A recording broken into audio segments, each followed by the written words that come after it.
अकबर और बीरबल के बीच विवाद खड़ा हुआ। अकबर का कहना था कि मुल्ला ही सबसे आदिम और चतुर लोग हैं, पंडित पुजारी, जबकि बीरबल का कहना था कि मारवाड़ी को चतुराई में कोई मात नहीं कर सकता। अकबर ने सबूत जानना चाहा। बीरबल ने मुल्ला नसरुद्दीन को बुलाया और कहा कि बादशाह को आपकी दाढ़ी मूछ चाहिए, उसके बदले में जो कीमत हो वे चुका देंगे। मुल्ला से कहा गया कि वह यदि दाढ़ी मूछ कटवाने से इंकार करेगा तो उसकी गर्दन उड़ा दी जाएगी। मुल्ला ने पहले तो बड़ी दलीलें दी और गिड़गिड़ाया कि दाढ़ी मूछ ना काटी जाए महाराज,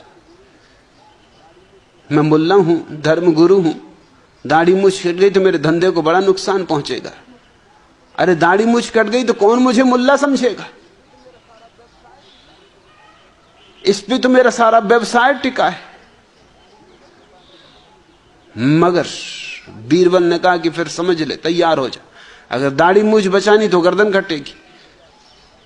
मुल्ला ने भी सोचा कि दाढ़ी मूछ की बजाय गर्दन कटवाना तो महंगा सौदा है, इससे दाढ़ी मूछ ही कटवा लो, फिर उगाएगी, गर्दन थोड़ी दोबारा उगेगी।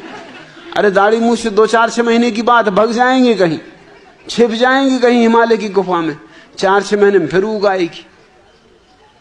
सो धमकाने की वजह से वो राजी हो गया। घबराहट के मारे उसने कोई कीमत भी मांगना उचित नहीं समझा कि जान बची लाखों पाए।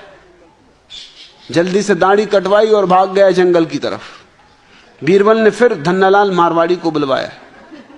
दाढ़ी मूछ कटवाने की बात सुनकर पहले तो वह कांप उठा, परंतु फिर संभल कर उसने कहा, हुजूर हम मारवाड़ी नमक हराम नहीं होते, आपके लिए दाढ़ी मूछ तो क्या गर्दन कटवा सकते।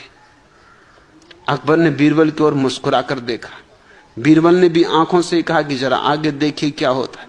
बीरबल ने पूछा, क्या कीमत लोगे? मारवाड़ी ने कहा 1 लाख अशरफियां। सुनते ही अकबर तुम्हारे गुस्से के उबल पड़ा, 1 दाढ़ी मूछ की इतनी कीमत? मारवाड़ी ने कहा, हुजूर पिता की मृत्यु पर पिंडदान और सारे गांव को भोजन करवाना पड़ा, दाढ़ी के इन 2 बालों की खातिर। मां के मरने पर काफी दान पुण्य करना पड़ा, दाढ़ी के इन 2 बालों की खातिर। अरे दाढ़ी की इज्जत के लिए क्या नहीं किया है हुजूर, शादी करनी पड़ी दाढ़ी के इन 2 बालों की खातिर। नहीं तो लोग कहते थे अरे क्या नामर्द। सो मर्द सिद्ध करने के लिए शादी तक करनी पड़ी। हुजूर कैसे कैसे कष्टों में पड़ा, आपको क्या पता, क्या क्या गिनाऊं। बच्चे पैदा करने पड़े दाढ़ी के इन 2 बालों की खातिर। आज दर्जनों बच्चों की कतार लगी, उनका खाना पीना भोजन खर्चा हर तरह का उपद्रव सह रहा हूं दाढ़ी के इन 2 बालों की खातिर। फिर बच्चों की शादी, पोते पोती, इन पर खर्च करना पड़ा दाढ़ी के इन 2 बालों की खातिर। और अभी परसों पत्नी की जिद के कारण हमारी शादी की 50वीं सालगिरह पर खर्च हुआ, सो दाढ़ी के इन 2 बालों की खातिर। अकबर कुछ करने ना पाया और कीमत चुका दी। दूसरे दिन अकबर ने नाई को मारवाड़ी के घर दाढ़ी मूछ कटवाने के लिए भेजा, तो मारवाड़ी ने उसे मना कर दिया और कहा, खबरदार अगर बादशाह सलामत की दाढ़ी को हाथ लगाया, बादशाह अकबर की दाढ़ी में हाथ डालते हुए शर्म नहीं आती। नाई को उसने खूब धमकाया और घर से बाहर निकाल दिया। नाई ने आकर अकबर से शिकायत की तो अकबर का गुस्सा आसमान छूने लगा। वो बीरबल पे भी बड़ा नाराज हुआ। तुरंत मारवाड़ी बुलाया गया। बीरबल ने पूछा कि जब दाढ़ी बिक चुकी है तो अब उसे कटवाना क्यों नहीं देता? मारवाड़ी ने कहा, हुजूर अब ये दाढ़ी मूछ मेरी कहां है, यह तो बादशाह सलामत की धरोहर, इसको अब कोई नाई छूने की मजाल नहीं कर सकता। अरे करे कोई मजाल, गर्दन उड़ा दूंगा। ये मेरी इज्जत का सवाल नहीं, बादशाह की इज्जत का सवाल।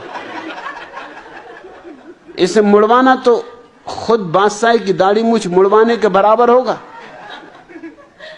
यह मैं जीते जी नहीं होने दूंगा। आप चाहे मेरी गर्दन कटवा लें, पर इस कीमती धरोहर की रक्षा करना अब मेरा और मेरे परिवार का फर्ज। अकबर हक्का बक्का रह गए और बीरबल मुस्कुराता रहा। महीने भर बाद अकबर के नाम मारवाड़ी का पत्र आया, जिसमें उसने दरखास्त की थी दाढ़ी मूछ की रक्षा करने तथा इसकी साफ सफाई रखने पर महीने में 100 अशरफियां मिलती रही। रंजन,